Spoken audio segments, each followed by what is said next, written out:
নমস্কাৰ মেজ মেলৰ মজিয়ালৈ আপোনাক জনাইছো আন্তৰিক আদৰণি প্ৰিয় দৰ্শক আজি মেজ মেলত আমাৰ মাজত উপস্থিত প্ৰদেশ কংগ্ৰেছৰ সভাপতি ভূপেন বৰা আপুনি কংগ্ৰেছৰ সমৰ্থক হ'ব পাৰে নতুবা কংগ্ৰেছৰ বিৰোধী হ'ব পাৰে কিন্তু ভূপেন বৰাক সুধিব লগা প্ৰশ্ন হয়তো আপোনাৰ মনত বহুত আছে আৰু আপোনাৰ হৈ দুটামান স্পষ্টীকৰণ দুটামান প্ৰশ্ন আমি সুধিম ভূপেন বৰা ডাঙৰীয়া নমস্কাৰ প্ৰদেশ কংগ্ৰেছৰ সভাপতিৰ দৰে এটা অত্যন্ত গুৰুত্বপূৰ্ণ পদবী আপুনি যোৱা কেইবছৰমান অতি সফলতাৰে চলাই আছে আৰু আপুনি যথেষ্ট ব্যস্ত এনেকুৱা সময়তো আপুনি আমাৰ ষ্টুডিঅ'লৈ আহি সময় দিয়াৰ বাবে ধন্যবাদ মই প্ৰথমে আপোনাক আপোনাৰ বিৰুদ্ধে থকা কেইটামান অভিযোগৰ স্পষ্টীকৰণ বিচাৰিম প্ৰথমতে মই এটা ভিডিঅ' দেখুৱাব খুজিছোঁ বদৰুদ্দিন আজমল তেখেতে আপোনাৰ বিৰুদ্ধে কেতবোৰ অভিযোগ আনিছে নতুন নহয় কিন্তু এই অভিযোগবোৰৰ সম্পৰ্কত আপোনাৰ কি মন্তব্য অভিযোগটো আমি শুনি লওঁ ইয়াতো ভূপেন বৰা আমাৰ লগত ভিতৰুৱা মিল আছে নহ'লে আমাৰ এই চব খবৰ কেনেকুৱা পাবহি ইয়াতো হেমন্ত বিশ্ব শৰ্মাৰ লগত মিল আছে নহ'লে সেইফালৰ খবৰ কেনেকুৱা পাব মতলব দুই জেগাত ছেটিং কৰি চলি আছে আমাৰ পৰাও মাল লৈ আছে আৰু হেমন্ত বিশ্ব শৰ্মাৰ পৰাও মাল লৈ আছে টুপুলি পাই আছে আৰু এটা কথা আপোনালোকে শুনক মই কেইবাদিনৰ পৰা বম্বেত আছিলোঁ মই দেখিছোঁ যে ভূপেন বৰাই কি কয় এই মিত্ৰতাৰ মিটিংটো CMৰ টেবুলত হ'ব আমিতো মানা নাই কোনোদিন আমি অফাৰ দিয়াও নাই আৰু যদি এইটো কয় আমি নামানো তেখেতৰ এটা বুজাবুজি হৈছে এইটো কৈছোঁ তো মই কৈছোঁ প্ৰুফ দিম ইলেকশ্যনৰ 18 দিন আগে প্ৰুফ আছে উইথ ডকুমেণ্ট আমি প্ৰুফ দিম এক মিনিট হেমন্ত বিশ্ব শৰ্মাৰ পৰা পইচা সিসকলে লয় কংগ্ৰেছে এইটো নতুন কথা নেকি ৰাজ্যসভাত লৈছে তাৰপৰা তোমাৰ লোকসভাত লৈছে প্ৰেচিডেণ্টৰ ইলেকশ্যনত লৈছে চব লৈছে চবে লাইন লগাই পইচা লৈছে আৰু CMে নিজে কৈছে মোৰ ইনভেষ্টমেণ্ট আছে আৰু কি লাগে প্ৰুফ লাগে নেকি CMে নিজে কোৱা নাই বোলে আমাৰ ইনভেষ্টমেণ্ট আছে কংগ্ৰেছত কিন্তু ভূপেন বৰাই কৈছে আপুনি যদি প্ৰমাণ দিব পাৰে তেওঁ 100 টকা লোৱা তেওঁ সভাপতি এৰি দিম বুলি কৈছে ৰাজনৈতিক জীৱন এৰি দিম বুলি কৈছে 100 টকা লোৱা নাই না ডাঙৰ পইচা লৈছে এইটো মই না কৰি আছো 100 টকা লোৱা নাই কি তেখেত ভিকাৰী নেকি মই 100 টকা দি মাৰি লৈ লওঁ ভিকাৰী না পইচা লোৱা মানুহ আমি ডাঙৰ প্ৰুফ দিম আৰু বিগ ব্ৰেকিং দিম আপোনালোকক 18 দিন দুটা কথা আপুনি দুইফালৰ পৰাই মাল লৈ থাকে কোট আনকোট আৰু দুই নম্বৰ কথা নিৰ্বাচনৰ 18 দিন আগত তেওঁ প্ৰমাণ দিব আপোনাৰ কি মন্তব্য ইতিমধ্যে সংবাদ মাধ্যমক মই এই কথা কৈছিলোঁ যে যদি তেখেতে প্ৰমাণ দিয়ে আৰু এনেকুৱা কথা যদি সঁচাকৈ এজন ৰাজনীতিকৰ ক্ষেত্ৰত হয় তেতিয়া ৰাজনীতিত থকাৰ যোগ্য নহয় আৰু সেইকাৰণে মই কৈছোঁ যে মই সামাজিক জীৱনৰ পৰাই আঁতৰি গুচি যাম কাৰণ মই এটা দলৰ আদৰ্শ ভিত্তিক এখন যুঁজৰ নেতৃত্ব লৈছোঁ আদৰ্শটো কেতিয়াও টকা পইচাৰে মূল্যাংকন কৰা নাযায় আৰু আদৰ্শ বিসৰ্জন দিব বিচৰা হ'লে হিমন্ত বিশ্ব শৰ্মা ডাঙৰীয়ায়ো যিটো পথ লৈছে সেই পথ ময়ো ল'বলৈ সুযোগ আছিলে হয় গতিকে তেনেকুৱা অফাৰ আহিছিল নেকি নিশ্চিতভাৱে আহিছে অসমৰ মুখ্যমন্ত্ৰীয়ে দল এৰি যোৱাৰ আগদিনাখন যিদিনাখন তেওঁ চূড়ান্ত সিদ্ধান্ত ল'ব বিচাৰিছিলে আগদিনাখন ৰাতি নৰ্থ এভিনিউত মোৰ যিটো ফ্লেট আছিলে তাতে তেখেতে প্ৰায় 5-6 ঘণ্টা সময় মোৰ সৈতে কথা পাতিছে তেতিয়াও মই খুব ইণ্টাৰেষ্টিং যে ডক্টৰ হিমন্ত বিশ্ব শৰ্মাই কংগ্ৰেছ এৰি বিজেপিলৈ যোৱাৰ প্ৰাক মুহূৰ্তত আপোনাৰ লগত কথা পাতিছে আচ্ছা প্ৰায় 5-6 ঘণ্টা সময় নৰ্থ এভিনিউৰ 136 ফ্লেট নাম্বাৰ আমি 5-6 ঘণ্টা কথা পাতিছোঁ মই তেখেতক মোক বুজাইছে যাওঁ বোলা মই তেখেতক বুজাইছোঁ আপুনি থাকক আচ্ছা মোক লুকোৱা নাই একো কথা মই তেখেতক বুজাইছোঁ তেখেতে মোক বুজাইছে ব'লক গতিকে এনেকুৱা নহয় যে মই এই আদৰ্শ তেখেতে কিয় গ'ল কি কথা এইবিলাক মই আলোচনা নকৰোঁ নালাগে আৰু মই আজমল ডাঙৰীয়াই এতিয়া ভাবি লৈছে যে তেখেতৰ আহি থকা সময়ত দলটোৰ যিটো অশনি সংকেত সেইটোত ময়ে জটকোটৰ ঘাই বুলি তেখেতে ভাবি লৈছে মই তেখেতক এটা সহজ অফাৰ দিছোঁ যে 18 দিনলৈ কিয় ৰ'ব লাগে যদি আপুনি এই কথাটো কৈ দিয়ে তে আপোনাৰ দেখোন ৰাস্তাৰ এই মুকলি হৈ যাব কাইটে মুকলি হৈ যাব কিন্তু আপুনি সুযোগটো লওক গতিকে এইবিলাক এটা ক'ব লাগে কাৰণে কৈছে বুলি মই ভাবোঁ আৰু যদি সঁচা অৰ্থত প্ৰমাণ আছে মই আজিও আপোনাৰ জৰিয়তে আহ্বান জনাইছোঁ তেখেতে প্ৰমাণ দি দিয়ক মই মোৰ কথা ৰাখিম মইতো কথা নবদলাওঁ কেতিয়াও বৰা ডাঙৰীয়া আজমলেও এটা অভিযোগ আনিছে যে কংগ্ৰেছৰ মানুহে ৰাজ্যসভা নিৰ্বাচন ৰাষ্ট্ৰপতি নিৰ্বাচন আদিত ধন টকা পইচা লৈ আছে আৰু এই কথাটো অখিল গগৈয়েও এই অভিযোগটো আনিছিল মোৰ এটা সাক্ষাৎ প্ৰসংগত অখিল গগৈয়ে এই কথাটো কৈছিল আপুনি অখিল গগৈৰ ভিডিঅ'টো এবাৰ চাই লওক আহক মই যদি একেবাৰে আপোনাক ডাইৰেক্টলি অসম বিধানসভাৰ কথা কওঁ তেতিয়াহ'লেতো মই ক'ম যে অসম বিধানসভাত আচলতে বিৰোধী পক্ষ নাই বিৰোধী পক্ষ নাই কংগ্ৰেছেও মোটামুটি ধৰণে হিমন্ত বিশ্ব শৰ্মাৰ লগত বুজাবুজিতে চলি আছে মই বিধায়কবিলাকৰ কথা কৈছোঁ এটা বৃহৎ অংশ বিধায়কৰ কথা কৈছোঁ মই আনকি আমি সকলোৱে জানো যে এইবাৰ ৰাষ্ট্ৰপতিৰ নিৰ্বাচনত কংগ্ৰেছৰ প্ৰায় 12জনমান বিধায়কে বিজেপিক ভোট দিছে তাৰ বিচাৰো নহ'ল আটাইতকৈ ইণ্টাৰেষ্টিং কথা যে প্ৰথমতে বিৰাট হুলস্থুল লগালে যে আমাৰ কোন এনেকুৱা মানে গাদ্দাৰ বিধায়ক আমি উলিয়াই পেলাম এজনকৈ আউট কৰি দিম দলটো তেতিয়াহে ভাল হ'ব তাৰপিছততো কেইদিনমানৰ পিছত এইটো ফুচফাচ আপুনি ভাবকচোন যে কংগ্ৰেছৰ মানুহে যদি বিজেপিক ভোট দিয়ে আৰু বিজেপিক ভোট দিয়াৰ পাছতো যদি একশ্যন নহয় তাৰপিছত আৰু সেইটো দলৰ ওপৰত মানুহে কেনেকুৱা আস্থা ৰাখিব এই প্ৰশ্নটোৰ উত্তৰ আপোনাৰ হাতত কি আছে 12জন মানুহে হিচাপ কৰি 12জন আপোনালোকে পাইছে বা বাহিৰত ওলাইছে যে কংগ্ৰেছৰ মানুহে বিজেপিক ভোট দিছে 12জনটো তথ্যভিত্তিক নহয় 26টা ভোট আমাৰ ৰাষ্ট্ৰপতি নিৰ্বাচনত বিৰোধী আমাৰ প্ৰাৰ্থীজনে পাবলগীয়া আছিলে কাৰণ 24জন আছিল আমাৰ দলৰ বিধায়ক আৰু অখিল গগৈ ডাঙৰীয়া আৰু তালুকদাৰ ডাঙৰীয়া মিলাই 26জন 26জনৰ গোটেই দেশৰ মানুহে জানে যে আমি মাত্ৰ 20টা ভোট আমাৰ প্ৰাৰ্থীজনে পালে অথচ প্ৰাৰ্থীজন আহোঁতে 26জন বিধায়ক শৰীৰে উপস্থিত আছিল গতিকে নিশ্চিতভাৱে 26জনৰে 6জন মানুহে ভোট দিয়া নাই আৰু মই সভাপতি হিচাপে একশ্যন ল'ম বুলি বদ্ধপৰিকৰ কিন্তু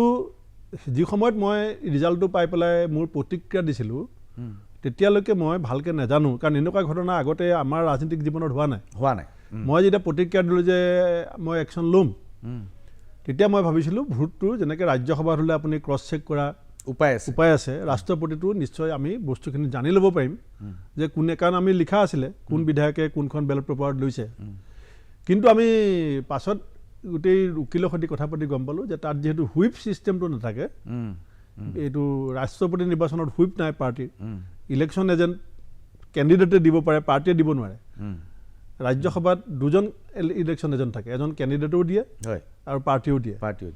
গতিকে এই হুইপ নথকাৰ কাৰণে ভোট কোনে কোনে দিলে নিদিলে সেইটো আজিও কোনো উপায় নাই যিটো উলিয়াবৰ কাৰণে আৰু পাছত আমি দেখিলোঁ যে 6জন বিধায়ক তাত 2জন বেলেগ দলৰ আছিলে এই 6জন বিধায়কক যদি এতিয়া সন্দেহৰ ভিত্তিত কাৰোবাক কাঠগড়াত মই থিয় কৰিবলৈ বিচাৰোঁ তেতিয়াহ'লে আমাৰতো সঁচাসঁচি অৰ্থততো 20জন ভাল বিধায়ক আছে ঠিক কৈছে 6জন যেনেকৈ বেয়া বিধায়ক আছে 20জন ভাল বিধায়ক আছে গতিকে আমি AICCৰ সৈতে কথা পাতি সিদ্ধান্ত ল'লোঁ যে আমি এই বিধায়কসকলক আইডেণ্টিফাই কৰিবৰ কাৰণে তেওঁলোকৰ ওপৰত দৃষ্টি নিবন্ধ ৰাখিম আমি তেওঁলোকৰ কাম কাজ কথা বতৰা চাল চলন আমি চব চকু ৰাখিম যাতে ইয়াৰটো সময়সীমা শেষ হৈ নাযায় যোগ্য সময়ত আমি যোগ্য সিদ্ধান্ত গ্ৰহণ কৰিম আৰু ইতিমধ্যে সেই ধৰণৰ প্ৰক্ৰিয়াটো চলি আছে AICCও এই কথাটো লৈ খুব চিন্তিত যে আমি এতিয়া বহু কৌশলগত যেতিয়া দলৰ আলোচনা কৰোঁ তেতিয়া আমাৰ সভাতে আমাৰ কিছুমান জ্যেষ্ঠ নেতাই কৈ দিয়ে যে ইয়াত কথা পতা CMৰ টেবুলত কথা পতা লাইভ টেলিকাষ্টত কথা পতা একেই হয় এনেকুৱা ধৰণৰ অসুবিধা কিছুমান সৃষ্টি হৈছে আৰু হোৱাৰ কাৰণে আমি খুব সাৱধানতাৰে আমি কিছুমান কথা আগৰ নিচিনাকৈ নহয় অলপ নতুন প্ৰক্ৰিয়াৰে আগবাঢ়িবলৈ চেষ্টা কৰিছোঁ এই কথাটো কেনেকৈ হৈছে যে বিজেপিৰ এজেণ্ট হৈ কংগ্ৰেছৰ মানুহে কাম কৰি আছে তাকো জনপ্ৰতিনিধি এই ঘটনাটো আপুনি কেনেধৰণে লৈছে এইটোতো বৰ সাংঘাতিক কথা পাৰ্টিৰ কাৰণে চাওক দুটা কথা এইটো মই সিদিনাখন অল ইণ্ডিয়া কংগ্ৰেছতো কৈছোঁ যে ভাৰতবৰ্ষৰ বেলেগ ৰাজ্যবিলাকত কংগ্ৰেছ দলৰ সমস্যা আছে কিন্তু সভাপতি হিচাপে মই যিটো সমস্যা ফেচ কৰিছোঁ সেইটো মই বেলেগ সভাপতিসকলক লগ পাওঁতে তেওঁলোকৰ মুখত নাই শুনা যে আমাৰ দলৰ ভিতৰত কিবা সংঘাত থাকে বিভিন্ন সমস্যা আছে সংগঠন দুৰ্বল হৈ থাকিব পাৰে পুঁজি সমস্যা থাকিব পাৰে কিন্তু মোৰ যিটো সমস্যা অভিনৱ সমস্যা আৰু এইটো হ'ল যে চিফ মিনিষ্টাৰ এজেণ্ট পাৰ্টিৰ ভিতৰত আৰু এই সমস্যাটোৰ মূল কথাটো হৈছে যে অসমৰ মুখ্যমন্ত্ৰীগৰাকীয়ে প্ৰায় 24-25 বছৰ আমাৰ দলৰ ভিতৰত হৰ্তাকৰ্তা বিৰোধতা আছিলে 15 বছৰীয়া শাসনকালত এনেকুৱা কোনো কংগ্ৰেছী নাই যোনে তেখেতৰ টেবুলত গৈ এঘণ্টা বহা নাছিলে ময়ো গতিকে এই যিটো সম্পৰ্ক তেখেতে গঢ়িলে তেখেতে যে কয় মোৰ ইনভেষ্টমেণ্ট আছে ইনভেষ্টমেণ্ট মানে 15 বছৰীয়া শাসনকালত মুখ্যমন্ত্ৰী মহোদয়ে নিজেই কৈছিলে যে মোৰ একেবাৰে আটাইতকৈ ঘনিষ্ঠ মন্ত্ৰী আছিলে গতিকে তেখেতৰ গোটেই সমস্ত ক্ষমতা আছিলে থাকোঁতে ক্ষমতাৰ সুযোগ যেনেকৈ আমাক দৰকাৰ হয় সেই সুযোগখিনি তেওঁ থৈ দি মানুহে লৈছিলে লগতে এটা সম্পৰ্ক গঢ়ি তুলিলে সেই সম্পৰ্কটোৰ তেখেতে সদব্যৱহাৰ বুলি কওক অপব্যৱহাৰ বুলি কওক আমাৰ দলত ব্যৱহাৰ কৰে আৰু তেখেতে ব্যৱহাৰ কৰাটো এজন বিৰোধী ৰাজনীতিক হিচাপে মই তেখেতৰ অপৰাধ বুলি নকওঁ কিন্তু মই ভাবোঁ যে ৰাইজে কিন্তু চাই আছে যে এই মানুহবিলাক যোনে দুইতালীয়া চৰিত্ৰ দুটা আদৰ্শৰ ইমান বিশাল সংঘাত আছে এটা আদৰ্শই নাথুৰাম গডছেৰ মূৰ্তি সাজি পেলাই পূজা কৰে আৰু এটা আদৰ্শই নাথুৰাম গডছে হত্যা কৰা মানুহজনক পূজা কৰে এই দুটা আদৰ্শৰ মাজত তেওঁলোকে যে লুকাই চুৰকৈ কৰি আছিল বুলি ভাবিছে এইটো একদম ভুল আপুনিও জানে খোলাকৈ ক'ব নোৱাৰে আৰু ময়ো জানো খোলাকৈ ক'ব নোৱাৰোঁ কিন্তু এই কথাখিনি আমাৰ শীৰ্ষ নেতৃত্বও ভালকৈ জানে কি হৈ আছে কিন্তু যদি আপোনাৰ দলৰ ভিতৰত জনপ্ৰতিনিধিয়ে হওক বা জনপ্ৰতিনিধিৰ ব্যতিৰেকে অন্য ব্যক্তিয়ে হওক যদি মুখ্যমন্ত্ৰী হৈ সক্ৰিয়ভাৱে কাম কৰি থাকে তেনেহ'লে আপুনি দল চলাব কেনেকৈ নহয় চাওক দলত অকল বিধায়ক কেইজনেই বা সাংসদ কেইজনেই আমাৰ শেষ কথা নহয় আজিৰ তাৰিখত কংগ্ৰেছ দলটোত ৩৩ লাখ সক্ৰিয় সদস্য আছে তাৰ ভিতৰত আমাৰ বিধায়কৰ সংখ্যা ২৪ জন সাংসদৰ সংখ্যা ৩ জন আৰু বিধায়ক ময়ো বিধায়ক 10 বছৰৰ কাৰণে আছিলোঁ তাৰ আগত দীঘলীয়া সময়ত দলৰ কাৰ্যকৰ্তা আছিল তাৰ পিছতো দলৰ কাৰ্যকৰ্তা গতিকে বিধায়ক বনোৱাটো এটা দলটোৰ এটা ছিষ্টেমৰ মাজেদি এজন মানুহ বিধায়ক হয় প্ৰাৰ্থিত্ব পালে যিকোনো এজন মানুহ কালিলৈ দলৰ যদি সাংগঠনিক স্থিতি ভাল থাকে যিকোনো এজন দলীয় কৰ্মী কালিলৈ বিধায়ক হোৱাৰ সুযোগ থাকে সেইকাৰণে আমি যিখিনি নিষ্ঠাবান দলীয় কৰ্মীক আছে তেওঁলোককে আমি আস্থাত লৈ পেলাই যিখিনি নিষ্ঠাবান বিধায়ক আছে নিষ্ঠাবান সাংসদো আছে এইটো আপুনি জানে যেনেকৈ 2-4 জন বেয়া আছে তেনেকৈ ভালৰ সংখ্যা কিন্তু বেছি আছে আৰু সেই যিখিনি অলপ সন্দেহৰ আৱৰ্তত আছে আমি তেওঁলোকৰ পৰা কিন্তু কিছু সাৱধানে চলোঁ এতিয়া গোটেই কংগ্ৰেছত মতানৈক্যৰ মূল বিষয়টো হৈছে ইউডিএফৰ লগত এলায়েন্স হ'ব নহ'ব হ'লে কি হ'ব আৰু নহ'লে কি হ'ব এই লৈ কংগ্ৰেছৰ ভিতৰ চৰাত আজিও এতিয়া চৰ্চা অব্যাহত আছে আৰু লোকসভা নিৰ্বাচন পৰ্যন্ত এই চৰ্চা মই ভাবোঁ অব্যাহত থাকিব এতিয়া এই প্ৰসংগত আমি অখিল গগৈক প্ৰশ্ন কৰিছিলোঁ কাৰণ যোৱা নিৰ্বাচনত বিধানসভা নিৰ্বাচনত এই প্ৰসংগত অখিল গগৈৰ লগত কংগ্ৰেছৰ তদানীন্তন সভাপতি আৰু নেতৃত্বৰ যথেষ্ট কথা বতৰা হৈছিল যে ইউডিএফৰ লগত এলায়েন্স হ'ব নহ'ব কাৰ লগত কি ধৰণৰ এলায়েন্স হ'ব আহকচোন অখিল গগৈয়ে কি কৈছিল আমি ভিডিঅ'টো চাই লওঁ মই যিমান দূৰ জানো যে কংগ্ৰেছৰ ভিতৰৰ বেছিভাগ মানুহে এতিয়া আজমলৰ লগত থকাটো নিবিচাৰে আচ্ছা মই যিমান দূৰ বুজি পাইছোঁ যিমান দূৰ খবৰ ৰাখিছোঁ যিমান দূৰ মোৰ ইনফৰমেশ্যনছ আছে আচলতে 2021 চনৰ অসম বিধানসভা নিৰ্বাচনত কংগ্ৰেছে AIDF লগত গৈ আজমল পাৰ্টিটোক আচলতে নতুন জীৱন দিলে সেইটো নহ'লেতো 21 খতম হৈ গ'ল এটা মই বাৰম্বাৰ কৈছিলোঁ দিগ্বিজয় সিঙক মই তেতিয়া জেলত আছোঁ হস্পিটেলাইজ হৈ আছোঁ দিগ্বিজয় সিঙক বাৰম্বাৰ কৈছোঁ যে আপুনি এইটো ভুল নকৰিব আপোনালোকে এই সাম্প্ৰদায়িক শক্তিটো যদি জীয়াই থাকে তেতিয়াহ'লে বিজেপি জীয়াই থাকিব আৰু বিজেপিক যদি জীয়াই ৰাখিব লাগে AIDFক জীয়াই ৰাখিব লাগিব গতিকে এই বিজেপিক যদি মাৰিব লাগে অসমৰ ৰাজনীতিৰ পৰা তেতিয়াহ'লে AIDFক বিদায় দিব লাগিব আৰু AIDFক এইবাৰ মুছলমান মানুহে বিদায় দিবলৈ সাজু হৈছে মই বাৰম্বাৰ কৈছিলোঁ যে চাওক যদি আমি ৰাইজৰ দল অসম জাতীয় পৰিষদ BPF আৰু কংগ্ৰেছ দল এই গোটেইবিলাক যদি আমি লগ হওঁ তেতিয়াহ'লে আমি চৰকাৰ গঠন কৰিব পাৰিম চববিলাক খাটাং হৈ গৈছিলে যে হয় আনকি যেতিয়া তাৰপিছত যেতিয়া নহয় AIDFৰ লগত যেতিয়া বুজাবুজি ফাইনেল হৈ গ'ল তেওঁলোকৰ তাৰপিছতো মই কথা পাতিছিলোঁ যে ঠিক আছে আপোনালোকে AIDFৰ লগত বুজাবুজি কৰক তথাপি আমি AJP আৰু ৰাইজৰ দল আছোঁ আমাৰ লগত আমাৰ এটা আপোনালোকৰ এটা আণ্ডাৰষ্টেণ্ডিং হয় এই বুলি মই প্ৰস্তাৱ দিছিলোঁ তাৰপিছত তেওঁলোকে এনেকৈ ভাবি ল'লে যে নাই AIDF BPF চব অহাৰ পাছত এতিয়া আমি চৰকাৰ গঠন কৰিলোৱে আৰু একেটা চাইজতে যিটো অখিল গগৈ ডিষ্টাৰ্ব কৰি থাকে ইয়াকো এবাৰ খুন্দা দি থৈ যোৱাই ভাল হ'ব এই বুলি ভাবিলে তাৰ ফলস্বৰূপে তেওঁলোক হাৰিলে হয় কিন্তু আটাইতকৈ ডাঙৰ লোকচানটো হ'ল অসমৰ যেতিয়া তেওঁলোক হাৰিলে তাৰপিছত যেতিয়া মোক আকৌ ৰাজ্যসভাৰ মানে ভোট লগা হ'ল মোৰ পৰা ৰাষ্ট্ৰপতিৰ ভোট লগা হ'ল তেতিয়া যেতিয়া দিগ্বিজয় কি কয় আপোনাৰ জিতেন্দ্ৰ সিঙে মোক ফোন কৰিছে কথা পাতিছে তেতিয়া মই তেওঁক স্পষ্টকৈ কৈছোঁ আৰু তেওঁলোকৰ গোটেই বিধায়কৰ মিটিঙত কৈছোঁ যে আপোনালোকে অপপ্ৰচাৰ চলালে যে ৰাইজৰ দলে আপোনালোকৰ লগত নাহে অথচ আমি প্ৰস্তাৱ দি আপোনালোকৰ লগত আহিবৰ কাৰণে গোটেই সিদ্ধান্ত লৈছোঁ আপোনালোকে AIDF-ক বেছি ভাল পায় আমাক এনেকুৱা লাট মাৰিলে এইবিলাক যেতিয়া ক'লোঁ তেতিয়া তেওঁলোকে ক'লে যে নাই ভৱিষ্যতে আৰু কেতিয়াও নহ'ব এতিয়া মই যিমান দূৰ জানো যদিও আপুনি কেইবাজনো ৰাজনীতিকৰ নাম লৈছে কিন্তু মই যিমান দূৰ জানো এইবাৰ AIDF আৰু কংগ্ৰেছৰ মাজত বুজাপৰা নহয়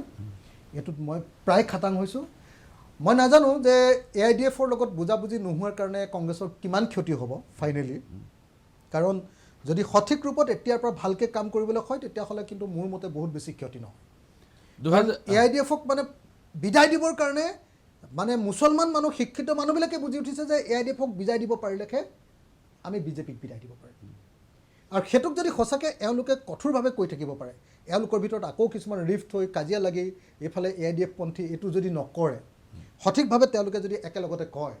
যে নহয় আমি AIDF-ক বিদায় দিব পাৰিলেহে অসমৰ পৰা বিজেপিক বিদায় দিব পাৰিম ভাৰতৰ পৰা বিজেপিক বিদায় দিব পাৰিম তেতিয়া মই খাটাং যে ধুবুৰীটো আজমল হাৰিব কেইবাটাও গুৰুত্বপূৰ্ণ মন্তব্য অখিল গগৈয়ে কৈছে 1 নম্বৰ কথা কৈছে যে 2021ত যদি এলায়েন্সটো নহ'লহেঁতেন AIDF-টো তেতিয়াই শেষ হৈ গ'লহেঁতেন সেইটো মই বিশ্বাস কৰোঁ কি ধৰণৰ নাযায় কেইখনমান আসন হয়তো পালেহেঁতেন কিন্তু এই সংখ্যাটোত কেতিয়াও নেপালেহেঁতেন 3, 4, 5খন আসন হয়তো পালেহেঁতেন কাৰণ কিছুমান আমাৰ এণ্টি ইনকামবেঞ্চি আছিলে হয় সেই জেগাবিলাকত হয়তো সুযোগ পালেহেঁতেন বা আমাৰ প্ৰাৰ্থী বাছনি ভুলৰ সুযোগ ল'লেহেঁতেন কিন্তু দল হিচাপে যিটো ভিত্তি বনাবলৈ সুযোগ পালে সেইটো আমি দিলোঁ এই ঘটনাটোৰ পিছত এতিয়া আকৌ UDF-ৰ লগত এলায়েন্স হোৱা নোহোৱালৈ কংগ্ৰেছৰ মাজত দুটা ফৈদ এতিয়াও আছে এই প্ৰসংগত আপুনি কি কয় চাওক দুটা বিষয় এটা হৈছে ব্যক্তিগত সিদ্ধান্ত বা ব্যক্তিগত লাভালাভ আৰু এটা হৈছে দলৰ লাভালাভ আৰু এটা হৈছে দ্বিতীয় কাৰণটো হৈছে যে আপুনি ইমিডিয়েট বেনিফিট বা লছ আৰু দীৰ্ঘকালীন বেনিফিট আৰু লছ এই দুইটা দিশ চাই পেলাই আমি সকলোৱে আলোচনা কৰি পেলাই এটা সিদ্ধান্ত লৈছোঁ আৰু যিকোনো এটা সিদ্ধান্ত দলত যেতিয়া আপুনি লয় যিকোনো সিদ্ধান্ত মহিলা 30% ৰিজাৰ্ভেশ্যন তেতিয়াও কোনোবা দুজনমান ব্যক্তি বিৰোধিতা থাকিব পাৰে কাৰণ তেওঁ ছিটটো ডিলিমিটেশ্যনো চব মানুহে ভাল নাপাব কাৰণ কাৰোবাৰ ছিটটো গুচি যাব পাৰে গতিকে যেতিয়া আপুনি এটা সামূহিক সিদ্ধান্ত এটা ল'ব সেই সিদ্ধান্তটোৱে কাৰোবাৰ ব্যক্তিগত ৰাজনীতিত লাভ লোকচানৰ কথা আহিব পাৰে আঘাত হানিব পাৰে মই সভাপতি হিচাপে বা আপুনি যিকোনো এটা দলে সদায় দলটোৰ লাভালাভ ৰাইজৰ আৱেগ অনুভূতি আৰু দলটোৰ দীৰ্ঘকালীন সময়ত দলটোৰ ভৱিষ্যত কেনেকুৱা হ'ব সেই কথাখিনি চাই পেলাই লোৱা হয় এতিয়া আমি সিদ্ধান্ত ইতিমধ্যে ল'লোঁ এই সিদ্ধান্তত আনুষ্ঠানিকভাৱে কোনো দ্বিমত নাই অনানুষ্ঠানিকভাৱে কোনোবাই ক'ৰবাত অপিনিয়ন দিব পাৰে যে মই এইটো বিচৰা নাছিলোঁ এসময়ত যেতিয়া ৰিপুণ বৰা ডাঙৰীয়া আছিলে তেতিয়া মই বিৰোধিতা কৰিছিলোঁ আজমল ডাঙৰীয়াক লোৱাটো কিন্তু মই ইলেকশ্যন খেলিছোঁ মই প্ৰতিবাদ কৰা নাই ক'তো মই দলৰ মঞ্চত বিৰোধিতা কৰিছোঁ দলে পাছত সিদ্ধান্ত লৈছে মই মনে মনে থাকি গ'লোঁ পাছত যেতিয়া দলে ইলেকশ্যন শেষ হ'ল তেতিয়া হয়তো অনুভৱ কৰিলে যে আমি যিবিলাক কথা কৈছিলোঁ শুদ্ধ আছিলে সেইকাৰণে আমাক আনি পেলাই সভাপতি আসনত বহালে সেইকাৰণে মই ভাবোঁ যে আমাৰ দলত তেনেকুৱা আনুষ্ঠানিক কোনো মত পাৰ্থক্য নাই আমাৰ সিদ্ধান্ত চূড়ান্ত আমি AIDF-ৰ লগত কোনো কাৰণত মিত্ৰতা নকৰোঁ কোনো পৰিস্থিতিত নকৰোঁ তাৰ কাৰণে সাময়িকভাৱে লাভ লোকচান কি হ'ব সেয়া অসমৰ ৰাইজেও চাই আছে আৰু এটা কথা আপুনিও ঠিকেই কৈছে যে এতিয়া ৰাইজো কিন্তু ৰাজনৈতিকভাৱে সচেতন হোৱাত আপোনালোকৰ এটা ডাঙৰ ভূমিকা আছে কাৰণ যদিও দলবিলাকে বেছি আলোচনা কৰি থাকিবলৈ সময় নাপায় আমি এবাৰ কওঁ অসমৰ 10টা চেনেলে সেই কথাটো 10 বাৰ দেখুৱায় গতিকে ৰাইজৰ মাজলৈ ৰাজনৈতিক পৰিপক্কতা বৃদ্ধি পোৱা আৰু ৰাজনৈতিক দলবিলাকৰ চিন্তা চৰ্চা ৰাইজৰ মাজত মানে বাস্তৱিক ৰূপত এটা পৰ্যালোচনা কৰা যিটো সুযোগ সেইটো অসমৰ সংবাদ মাধ্যমেও যথেষ্ট নেতৃত্ব লয় আৰু সেইকাৰণে আমি আশাবাদী যে ৰাইজৰ আৰু আমাৰ দলবিলাকৰ মাজত চিন্তা চৰ্চাৰ যিটো দূৰত্ব আছিলে সেইটো কমি আহিছে কমাৰ কাৰণেও এটা সুযোগ হৈছে আৰু আমিওতো জনসম্পৰ্ক ৰাখি আছোঁ ক'ততো কোনো মানুহে মোক কোৱা নাই এজন মানুহে মোক কোৱা নাই AIDF-ৰ নেতাকেইজনক বাদ দি যে এইটো বেয়া হৈছে বুলি এইটো বেয়া সিদ্ধান্ত হৈছে বুলি কোনো মানুহে মোক এতিয়ালৈকে কোৱা নাই কিন্তু UDF-ৰ নেতাকেইজনে বিচাৰি আছে নহয় বিচাৰি কিয় আছে আপুনি অখিল গগৈ ডাঙৰীয়াৰ যদি বাক্যটো ভালকৈ বিশ্লেষণ কৰে বুজি পাব এতিয়া আজমল ডাঙৰীয়া মিটিঙত গৈ কালি নে পৰহি কান্দিছে আগততো আমি কেতিয়াও দেখা নাই তেওঁ চকু পানী এতিয়া মটৰচাইকেলত উঠাটো আমি দেখা নাই কেতিয়াও যেতিয়া আজমল ডাঙৰীয়া আজিৰ পৰা 15 বছৰ আগতে ডেকা মানুহ আছিলে আৰু ডেকা আছিলে তেতিয়াতো বাইকত উঠা নাই তেতিয়াতো নাই কন্দা, হয় এতিয়া কান্দিছে, বাইকত উঠিছে, হয় এই পৰ্যায়লৈ কিয় গৈছে? মানে 24ৰ নিৰ্বাচনৰ কাৰণে মাটিয়ে বালিয়ে বাগৰিবলৈ প্ৰস্তুত। গতিকে মোৰ ওপৰত খং উঠাটো স্বাভাৱিক। ধন্যবাদ বৰা ডাঙৰীয়া। এইখিনিতে লৈছোঁ ক্ষণিক সময়ৰ বাণিজ্যিক বিৰতি। চাই থাকক মেজমেল। বিৰতিৰ পাছত পুনৰ ঘূৰি আহিছোঁ মেজমেলৰ মজিয়ালৈ। আৰু মেজমেলত আজি আমাৰ মাজত উপস্থিত প্ৰদেশ কংগ্ৰেছৰ সভাপতি ভূপেন বৰা ডাঙৰীয়া। ভূপেন বৰা ডাঙৰীয়া, আপুনি বিৰতিলৈ যোৱাৰ পূৰ্বে আপুনি কৈছিল যে কিছুমান দীৰ্ঘম্যাদী আৰু কিছুমান হ্ৰস্বম্যাদী লাভ লোকচানৰ কথা আছে। যেতিয়া এলায়েন্সৰ কথাটো ভবা হয় তেতিয়া বহু ক্ষেত্ৰত বা দল চলোৱাৰ ক্ষেত্ৰত আমি দীৰ্ঘম্যাদী লাভৰ কথাও ভাবিব লাগিব আৰু কিছুমান হ্ৰস্বম্যাদী লোকচান আমি পৰিত্যাগ কৰিব লাগিব। হ্ৰস্বম্যাদী লোকচানৰ ভিতৰত যদি এই মুহূৰ্তত মোৰ মনলৈ আহিছে এটা কথা, সেইটো হ'ল যদি আপুনি এলায়েন্স নকৰে তেনেহ'লে কলিয়াবৰ আৰু নগাঁও এই দুখন আসনত কংগ্ৰেছৰ ক্ষতি হ'ব পাৰে। এতিয়া আপোনাৰ ৭-৭ও এই কথা স্বীকাৰ কৰিব যে অসমৰ জনপ্ৰতিনিধি হিচাপে গৌৰৱ গগৈ আৰু প্ৰদ্যুৎ বৰদলৈ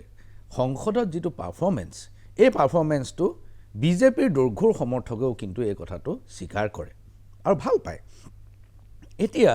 এই দুখন আসনত যদি গৌৰৱ গগৈ আৰু প্ৰদ্যুৎ বৰদলৈৰ ক্ষতি হয় তেনেহ'লে তাক আপুনি সাধাৰণ হ্ৰস্বম্যাদী ক্ষতি বুলি ধাৰণা কৰিব নে ই এটা দীৰ্ঘম্যাদী ক্ষতি বুলি ধাৰণা কৰিব? মই যেতিয়া সভাপতি হ'লোঁ, মহাজোঁট ভঙাৰ কথাটো সমান্তৰালভাৱে আছিলে, কাৰণ প্ৰথমৰ পৰাই এইটো মই বিৰোধী আছিলোঁ। হয়। আৰু BTRত এই BPFৰ লগত সমোলঞ্চে যিটো গোটেই এৰি দিয়া হৈছিলে সেইটো মই প্ৰথমৰ পৰাই বিৰোধিতা কৰি আহিছোঁ। সেইটো আপোনালোকে বহুত কথা জানে। হয়, সেইটো তৰুণ গগৈ দিনতেই। তেতিয়া কিন্তু ভুৱনেশ্বৰ কলিতা ডাঙৰীয়া সভাপতি থাকোঁতে ময়ে চবতছে হেঁচা দিছিলোঁ এক্সিকিউটিভত। আমি পাছত 4খন আসন লৈ পেলাই তাত প্ৰাৰ্থিত্ব দিছিলোঁ। আমি হাৰিলোঁ কাৰণ আমাৰ তেতিয়া টকা পইচা কোনো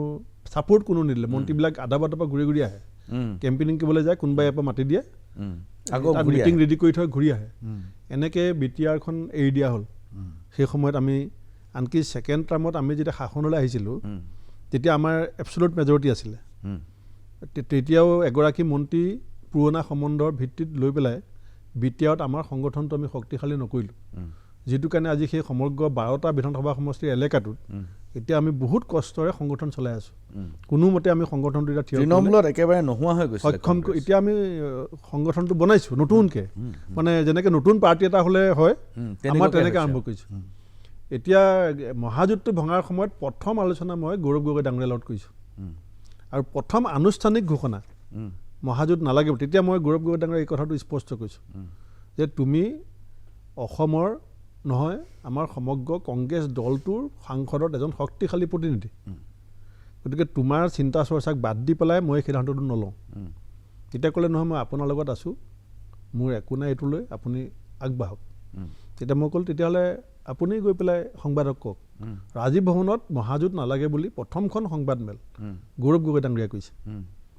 আনুষ্ঠানিক সিদ্ধান্ত মই জড়িত, মই নেতৃত্ব লৈছোঁ।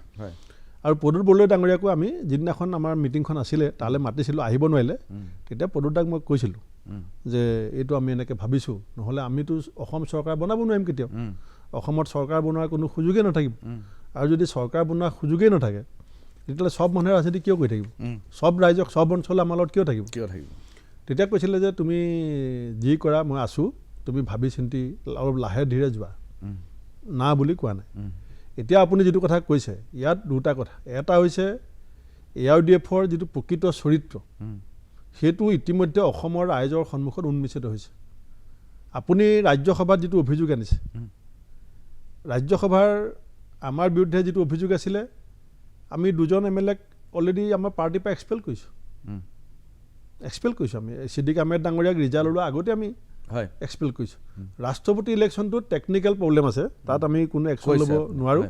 কিন্তু ৰাজ্যসভাত আমি মনে মনে থকা নাই। কিন্তু আজমল ডাঙৰীয়াই এইটো সিদ্ধান্ত নল'লে। তেওঁ যি 6জন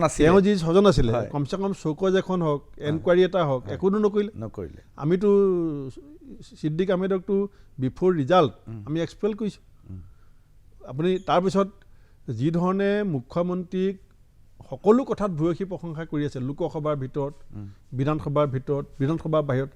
এভেকশ্যন চাবলৈ গৈ কংগ্ৰেছক গালি পাৰে যে কংগ্ৰেছে ইমান বছৰে ম্যাদী প্ৰদান নিদিলে কেলে। মানে Congress is responsible for eviction. Eviction. আপুনি কথাটো চাব, যিদিনা আগৰ গছৰ ব্যৱসায়ৰ প্ৰতিবন্ধকতাটো মুখ্যমন্ত্ৰীয়ে চাইন কৰি দিলে, সেইদিনাখন আবেলি ক'লে যে এজন শ্ৰেষ্ঠ মুখ্যমন্ত্ৰী। যদি শ্ৰেষ্ঠ মুখ্যমন্ত্ৰী হয় তেতিয়াহ'লে আপোনালোকে কাৰ লগত আছে? ইমান শ্ৰেষ্ঠ মানুহ এজন মুখ্যমন্ত্ৰী থকাৰ পাছত আপুনি নিজকে বিৰোধী বুলি আপুনি ৰখা নাই। আগৰ গছৰ প্ৰতিবন্ধকতাৰ বিষয়টো কি আছিল? নাই, আগৰ গছত আপুনি এখন চিঠি মই আপোনাক দি দিম, আপোনাক ৰাতিলৈ হোৱাটছআপত। হয়। আজিলৈকে চাগিলে হিমন্ত বিশ্ব শৰ্মা ডাঙৰীয়াৰ কাৰ্যকালত এনেকুৱা এখন চিঠি আপুনি দ্বিতীয়খন উলিয়াব নোৱাৰিব, যিখন চিঠি একেখন পেডত DGP আৰু PCCFলৈ লিখিছে, ছিগনেচাৰ কৰিছে মুখ্যমন্ত্ৰী, যে কোনো ফৰেষ্ট ডিপাৰ্টমেণ্ট আৰু পুলিচ ডিপাৰ্টমেণ্টে আগৰ গছৰ ব্যৱসায়ৰ গাড়ী চুব নোৱাৰিব, চাব নোৱাৰিব, তেওঁলোকৰ ব্যৱসায়ত কোনো ধৰণৰ হস্তক্ষেপ নচলিব বুলি কোনো প্ৰিন্সিপাল ছেক্ৰেটাৰী CM চহী কৰিব পাৰে। এখন চিঠি PCCFলৈ বেলেগে যাব পাৰে, এখন DGPলৈ বেলেগে যাব পাৰে, নাই যোৱা। একেখন চিঠিত আজিলৈকে মুখ্যমন্ত্ৰীয়ে অৰ্ডাৰ দিয়ে DGP PCCFক, কি প্ৰয়োজন আছে? মুখ্যমন্ত্ৰী প্ৰিন্সিপাল ছেক্ৰেটাৰী আছে। মানে আজমলে কৈছে এনেকৈ লিখক, এইটো নোট এনেকৈ কৰক। আৰু তেওঁ নিজে কৈছে যে 30 বছৰত আমাৰ যিবিলাক কাম নহ'লে সেইবিলাক কাম হৈ আছে। তাৰপাছত কৈছে যে মই বেপাৰী মানুহ, মই যিফালে পইচা পাম সেইফালে যাম। আপোনালোকৰ গোট ওলাব এইবিলাক ফুটেজ। তেনেকৈ কথা কোৱাৰ পিছত অসমৰ মানুহটো আৰু এইবিলাক পাহৰি নাযায়। আৰু পাহৰি যোৱা হ'লে আমি যে হাতে হাত জোৰো কৰিছোঁ,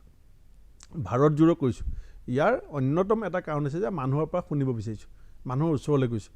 আৰু এইটো মই কাণ পাতি শুনিছোঁ, চব মানুহে মোক কৈছে যে আপুনি এই সিদ্ধান্ত যদি কৰে আপোনালোকৰ ভৱিষ্যত ভাল হ'ব। আপুনি কৈছে আৰু ৰ'ব এষাৰ কথা কৈছোঁ, গৌৰৱ গগৈ ডাঙৰীয়া আৰু প্ৰদ্যুৎ বৰদলৈ ডাঙৰীয়া আপুনি যিটো কৈছে, মই সঁচাকৈ সুখী আপোনাৰ মুখত আমাৰ সাংসদ দুজনৰ সম্পৰ্কত শুনি। এওঁলোক দুজন আজি অসমৰ একমাত্ৰ, আমাৰ খালেককো লৈ একমাত্ৰ সাংসদ, যি অসমৰ তথা উত্তৰ পূৰ্বাঞ্চলৰ শক্তিশালী কণ্ঠ হিচাপে সংসদৰ মজিয়াত শক্তিশালী স্তম্ভ হিচাপে থৈ আছে। বাকীটো নিমাতি কইনা। বিজেপি মিটিঙত আলোচনা হৈ আছে, আৰু বিজেপি মিটিঙত কৈছে যে আমাৰ নিমাতি কইনা সাংসদকেইজনক অহাবাৰ টিকেট দিব নালাগে, আৰু আমাৰ সাংসদকেইজন হাৰি যাব পাৰে বুলি অসমৰ ৰাইজে চিন্তা কৰিছে। মোক সিদিনা গোলাঘাটৰ মিটিঙত তাত মহিলাসকলে ঘেৰাও কৰি কৈছে যে আপুনি গৌৰৱ গগৈৰ কাৰণে ভালকৈ লাগিব লাগিব। আমি গৌৰৱ গগৈ যেতিয়া পাৰ্লিয়ামেণ্টত থিয় হয় আমি হেম বৰুৱাক দেখা পাওঁ। আমি হেম বৰুৱাৰ কথা শুনিছিলোঁ, দেখা নাছিলোঁ, কিন্তু গৌৰৱ থিয় হ'লে আমি হেম বৰুৱাক দেখা পাওঁ। এই ধৰণৰ যিটো মানুহৰ তেওঁলোকৰ প্ৰতি আস্থা, সেই আস্থাটোৱে। আৰু গৌৰৱ গগৈ ডাঙৰীয়া এই নগাঁৱতো যোৱাবাৰ এনেকুৱা নহয় যে এই এলায়েন্সৰ কাৰণে জিকিছে, যোৱাবাৰ এওঁলোকৰ ব্যক্তিগত ভাৱমূৰ্তিও যথেষ্ট যোৱাবাৰে সহায় কৰিছিলে, এইবাৰ মই ভাবোঁ তাক আৰু বহুত সহায় কৰিব। আৰু আমি সাংগঠনিকভাৱেও আমাৰ বুথ পৰ্যায়ত যথেষ্ট কাম কাজ আমি কৰি আছোঁ। এইবিলাক টিভিত বা মিডিয়াত নাহে, কাৰণ বুথৰ মিটিংবিলাকত 100-150 মানুহ হয়, আৰু সেইবিলাক মানুহে টেলিভিশ্যনত কথা ক'বও নাজানে, মিডিয়া নেমাতেও, সেইকাৰণে আমাৰ বুথ খবৰ বহুতে নাপায়। কিন্তু বুথ ভিত্তিক নগাঁও, কলিয়াবৰকে আদি কৰি 2টা পাৰ্লিয়ামেণ্টত আমাৰ অলপ উইক হৈ আছোঁ, কাৰ্বি আংলং আৰু কোকৰাঝাৰত কম্পেৰেটিভলি। বাকী 12টা সমষ্টিত কিন্তু আমি বুথ পৰ্যায়ত যথেষ্ট কাম কৰি আছোঁ। আপুনি কৈছে যে মানুহে নাপাহৰে, মানুহে বদৰুদ্দিন আজমলক বুজি পাইছে, কিন্তু মোৰ আশংকা হৈছে যে বদৰুদ্দিন আজমলক চৰকাৰে বুজি পোৱা নাই নেকি? বদৰুদ্দিন আজমলে আজিৰ পৰা 4 মাহ আগতে ইমান এটা কুৰুচিপূৰ্ণ মন্তব্য কৰিলে মুখ্যমন্ত্ৰী প্ৰসংগত। আপোনাক মই আকৌ এবাৰ দেখুৱাব খুজিছোঁ সেই মন্তব্যটো। तो मैं चीफ मिनिस्टर साहब का आह्वान करूंगा कि आप तो माशाल्लाह इस वक्त पूरे हिंदुस्तान के चीफ मिनिस्टरों में प्राइम मिनिस्टर मोदी के बाद आपका नंबर आ रहा है, अमित शाह जी के बाद आपका नंबर आ रहा है। हाँ, तो इसलिए आपको तो कोई कमी नहीं है, आप 2, 4, 5 लव जिहाद खुद कर लो। ठीक है, हमारी मुसलमान बच्चियों को भगा के लेके जाओ, कहाँ रखोगे वो जगह हम लोग को बता देना, हम आपको मिठाई देने आएंगे, हम झगड़ा करने नहीं आएंगे, समझे कि नहीं? हमारी मुसलमान बच्चियों को आप भगा ले जाओ, लेकिन आप करो, अपने घर में 4-5 मुसलमान लड़कियों को ले जाओ, भगा के रखो और लव जिहाद उनसे करो। जितना शरीर में ताकत है उतना ताकत आजमा लो, कमर में कितना ताकत है वो भी देख लिया जाएगा। এই মন্তব্যটো এজন সাংসদ, এজন জনপ্ৰতিনিধি, তেওঁ মন্তব্য কৰিছে মেণ্ডেট থকা এজন মুখ্যমন্ত্ৰীৰ বিপৰীতে। জনাদেশ আছে মুখ্যমন্ত্ৰীৰ। মই মুখ্যমন্ত্ৰীক কেনেকৈ লওঁ, আপুনি কেনেকৈ লয়, সেইটো ডাঙৰ কথা নহয়। কথাটো হ'ল জনাদেশক আমি ৰেচপেক্ট কৰোঁ। মুখ্যমন্ত্ৰী এইজন মুখ্যমন্ত্ৰীৰ বিৰুদ্ধে ইমান কুৰুচিপূৰ্ণ মন্তব্য কৰিলে আজি 4 মাহ হৈ গ'ল আজমলৰ বিৰুদ্ধে একোৱেই নকৰিলে জেৰা পৰ্যন্ত কৰা নাই পুলিচে মাতি পঠোৱা নাই এই কথাটো মই অথচ কবিতা লিখাৰ কাৰণে কোনোবা ছোৱালীক বা কিবা মন্তব্য কৰাৰ কাৰণে কোনোবা ল'ৰাক প্ৰত্যক্ষভাৱে জেলত নিক্ষেপ কৰা হয় এই কথাটো মই ভাৰত জোড়ৰ যাত্ৰাৰ সময়তে খুব জোৰকৈ কৈছিলোঁ যে মুখ্যমন্ত্ৰীগৰাকী এটা অনুষ্ঠান সেইখন এখন চেয়াৰ সেইখন এখন আসন আমি কোনোবাই ভাল পাওঁ বেয়া পাওঁ বেলেগ কথা আমি তেওঁক ইগন'ৰ কৰিব নোৱাৰোঁ কেতিয়াও নোৱাৰোঁ কিন্তু এই মানুহজনক যি ধৰণে তুচ্ছত আছিল আৰু অতি অশালীন আৰু অশ্লীল কেনেকুৱা ভাষা অশ্লীল শব্দ কৈছে কালিও নে পৰহি মহাৰাষ্ট্ৰৰ এজন বিধায়কে আমাৰ জাতিটোক ইমান অৱমাননা কৰিছে হয় কিন্তু মুখ্যমন্ত্ৰী নীৰৱে থাকে নীৰৱে কিয় থাকে এইটোত তেওঁ জড়িত আজমল ডাঙৰীয়াৰ উক্তি আৰু কুটুক্তিবিলাক যিটো মানে আপোনাৰ স্ক্ৰিপ্ট ৰাইটাৰ বুলি কয় এই স্ক্ৰিপ্ট ৰাইটাৰজনে হৈছে অসমৰ মুখ্যমন্ত্ৰী যোৱা ইলেকশ্যনত যে তেওঁ ক'লে দাড়ি লুঙি টুপি চৰকাৰ হ'ব এইটো স্ক্ৰিপ্ট আজমলৰ ল'ৰাই লিখা নাই এইটো তথ্যভিত্তিক আছে এজন বিজেপি বিধায়কে মোক কৈছে যে দাদাই কেইটা বজাত ফোন কৰিছে তাৰ 7 মিনিটৰ পাছত এইটো বাহিৰ আহিছে টিভি গাড়ী দি পেলাই লৈ অনা হৈছে স্ক্ৰিপ্ট মুখ্যমন্ত্ৰী লিখে এতিয়া আজমল ডাঙৰীয়াক সুৰক্ষিত আৰু ৰক্ষণাবেক্ষণ দিয়া দায়িত্বই মুখ্যমন্ত্ৰী নহ'লেনো শ্ৰেষ্ঠ কৈ পায় কাৰণ আজমল ডাঙৰীয়া অলপ শাস্ত্ৰ কি কয় কোৰাণ ভাগত কোৰাণ চৰি পঢ়া মানুহ কৈ পায় মানে মুখাৰ পৰা ওলাই যায় ঈশ্বৰে উলিয়াই দিয়ে সঁচা কথাটো শ্ৰেষ্ঠ মুখ্যমন্ত্ৰী মোৰ 30 বছৰত নোহোৱা কামবিলাক হৈ আছে যি লাগে কৰি থাকা কিন্তু মই যি ক'ম তাক কৰি থাকিবা ব্যৱসায়ত তুমি চিন্তা কৰিব নালাগে কিন্তু ৰাজনীতি মোৰ মতে হ'ব কিয় হ'ব এটা হৈছে এখন ভৰি জেলত আছে আজমলৰ এখন ভৰি আজমলৰ জেলত আছে মুখ্যমন্ত্ৰীয়ে 10খন ৰাজহুৱা সভাত কৈছিলে যে এই মানুহজনৰ NGOই সন্ত্ৰাসবাদীৰ পৰা পইচা লয় চৰকাৰ আহিলে নিয়াক দি পেলাই তদন্ত কৰাম আৰু এই তদন্ত আৰম্ভ হৈছিলে যেতিয়া অমিত শ্বাহ ডাঙৰীয়া গৈ পেলাই পালেগৈ এতিয়া অমিত শ্বাহ ডাঙৰীয়াই ক'লে যে তুমি চিফ মিনিষ্টাৰ গুইত যোৱা চিফ মিনিষ্টাৰে যি ক'ব সেইমতে চলিবা এখন ভৰি জেলত আৰু এখন ভৰি আছে ব্যৱসায়ত ইয়াত ৰাইজ মাজত নাই ভোটৰ কথাটো ইলেকশ্যনৰ সময়ত বাকীখিনি নোটৰ কথা তেওঁ ভোট আৰু নোট দুটা লৈ পেলাই চলি আছে ভোট ইলেকশ্যনৰ সময়ত লাগে এতিয়া গম পাইছে যে যদি ভোটো যায় তেতিয়া মুখ্যমন্ত্ৰীক গুৰুত্ব কমি যাব এতিয়া MP তেওঁ ধুবুৰী কাণা হ'ব বিচৰা নাই যদি MP হৈ থাকিব পাৰে তেতিয়াহ'লে মুখ্যমন্ত্ৰীৰ কাম কৰি থাকিব পাৰিব আজি নহ'লেনো আপুনি চাওক এই ভিক্টৰ দাস বোলা ল'ৰাটো এটা ফেচবুক কমেণ্টৰ কাৰণে আনি পেলাই জেলত ভৰাই থ'লে সেই ছোৱালীজনীক ধৰি আনিলে পৱন খেৰা কিনো কথাটো ক'লে প্ৰধানমন্ত্ৰী বাপেকৰ নামটো ভুলকৈ ক'লে প্ৰধানমন্ত্ৰী বাপেকৰ নামটো ভুলকৈ ক'লে চলি থকা এৰোপ্লেনৰ পৰা নমাই আনে আৰু মুখ্যমন্ত্ৰীক ইমান অশালীন মইতো ভাবোঁ যে মুখ্যমন্ত্ৰী পৰিয়ালৰ কোনোবাই অন্ততঃ আমিতো বহুত কেছ দিলোঁ একো নহ'লে মুখ্যমন্ত্ৰী পৰিয়ালৰ কোনোবাই অন্ততঃ কেছ দিব লাগে মানে ন্যূনতম যদি তেওঁৰ প্ৰতি পৰিয়ালৰ তেওঁক যদি মুৰব্বী বুলি ভাবে ডাঙৰ মানুহ বুলি ভাবে পৰিয়ালৰ মানুহক কেছ দিব লাগে এইটো নকৰে কি বুলি ক'লে সংবাদ মাধ্যমৰ সৈতে মোৰ আঁঠুৱাৰ তলত মোৰ এইটো মুখ্যমন্ত্ৰীয়ে সঁচা কথা কৈছে আঁঠুৱাৰ তলত আপুনি মোৰ থাকিবলৈ দিয়ে নেকি কোনোবা মানুহে যেতিয়া ইচ্ছা কৰে তেতিয়া মাৰিব পাৰি কোনোবা মানুহে সেইটো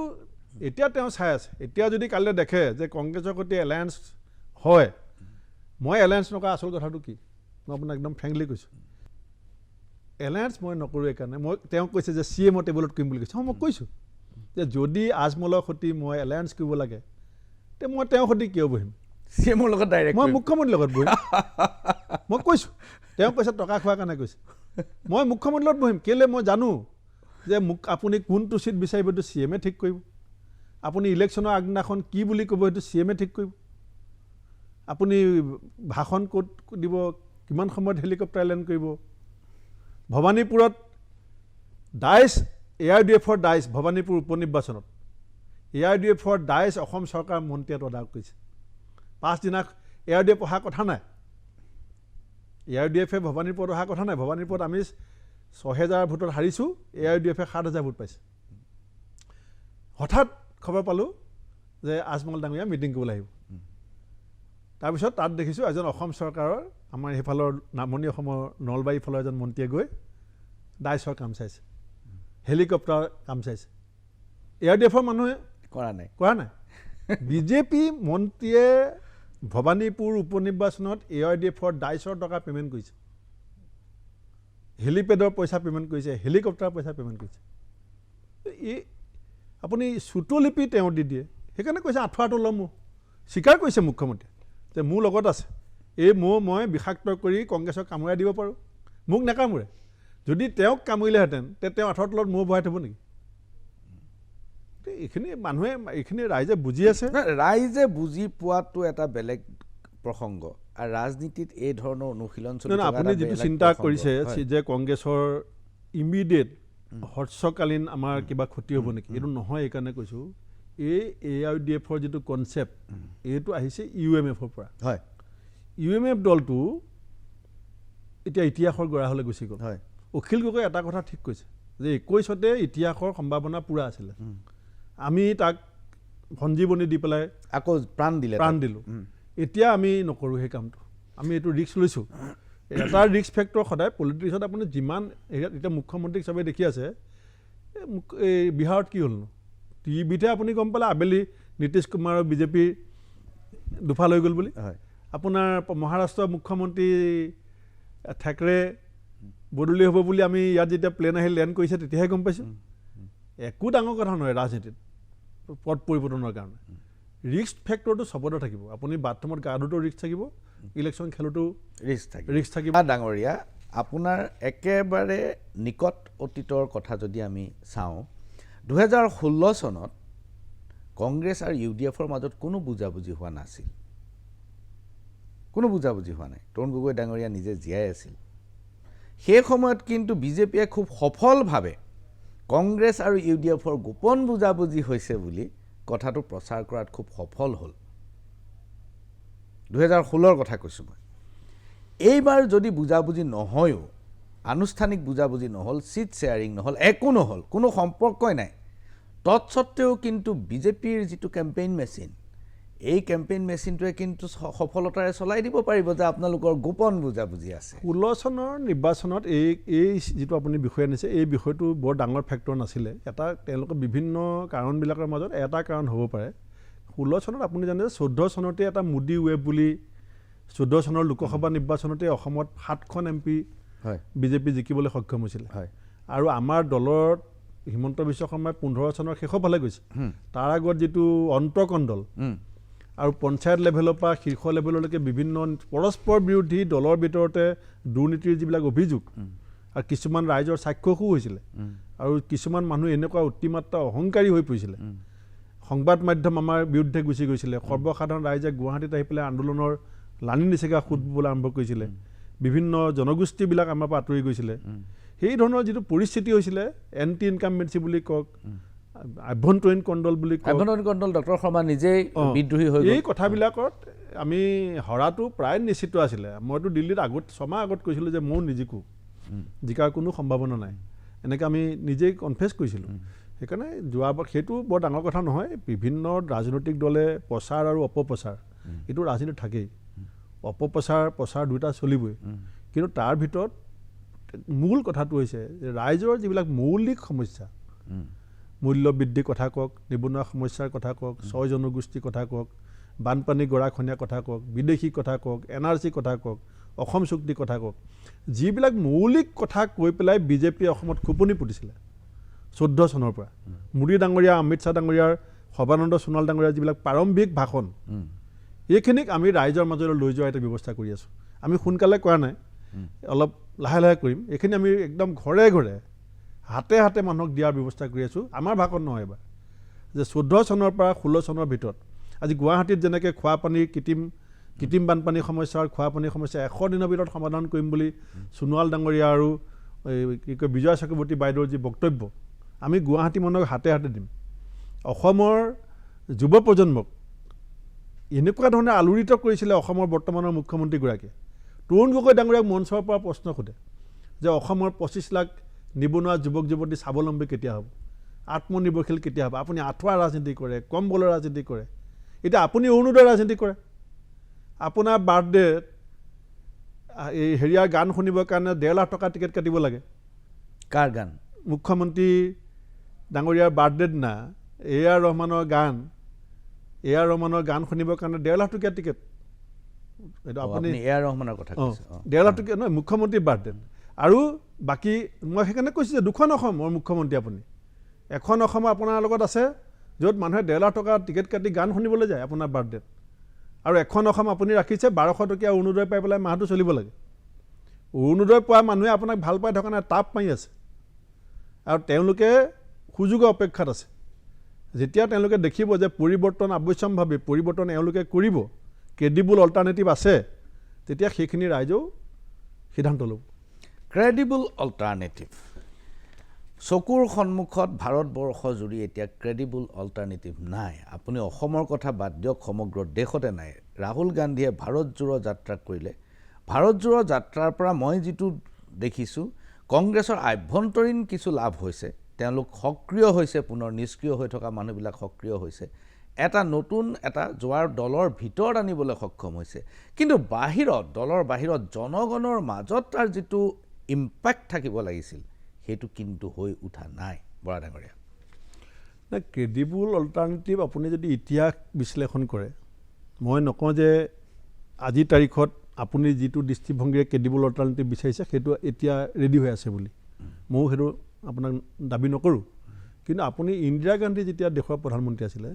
তেতিয়া মানুহে এটা ধাৰণা লৈ লৈছিলে যে ইন্দিৰা গান্ধী জীয়াই থকালৈকে প্ৰাইম মিনিষ্টাৰ থাকিব সেই সময়ত মোৰাৰজী দেশাই ডাঙৰীয়া ইমান বেছি এই লেখত ল'বলগীয়া আছিলে মুক্তিযোদ্ধা আছিলে কেন্দ্ৰীয় মন্ত্ৰী আছিলে কিন্তু লেখত ইন্দিৰা গান্ধীক ক্ষমতাৰ পৰা আঁতৰাই দিব এনেকুৱা কথা নাছিলে নহয় ইন্দিৰা গান্ধীৰ লগত তেওঁ ইলেকশ্যনত হাৰিছিলে প্ৰধানমন্ত্ৰী তেওঁ কণ্টেষ্ট কৰিছিলে প্ৰতিদ্বন্দ্বিতা কৰিছিলে অলপমান ভোটত তেওঁ হাৰিছিলে কিন্তু পৰৱৰ্তী সময়ত তেখেতে ইন্দিৰা গান্ধীৰ স্থলাভিষিক্ত হ'ল হয় আজি আপুনি দিল্লীত এটা মনোপলি চলি আছিলে হয় কংগ্ৰেছ আহিব নহয় বিজেপি আহিব কিন্তু কংগ্ৰেছ বিজেপি দুইটাকে নাইকিয়া কৰি অন্য এটা বিকল্প আহিলে তাত আম আদমি পাৰ্টি আজি ঠিক তেনেকৈ পাঞ্জাৱত একচুৱেলি কংগ্ৰেছ আকালি এই দুটাৰ মাজতে চলি আছে আপ ডাউন কিন্তু আজি আপে জেগা উলিয়াইছে